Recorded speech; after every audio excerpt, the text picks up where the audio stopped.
Now let me introduce to you how to use this capsule coffee machine.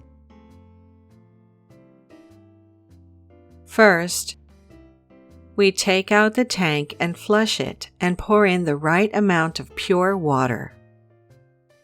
Then install the water tank water plate.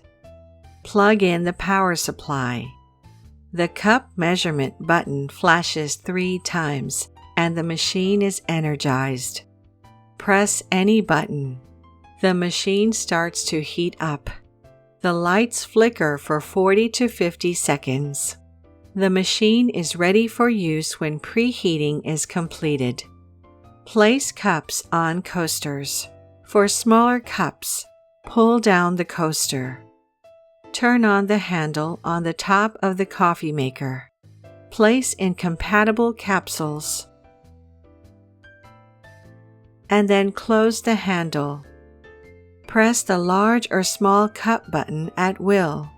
Coffee extraction begins.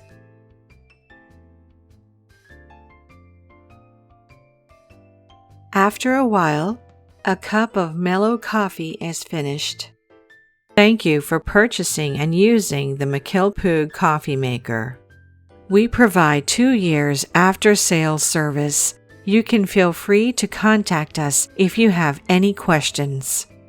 We have a variety of coffee machines. You deserve it. McKillpoog. We don't sell coffee machines just because we like them.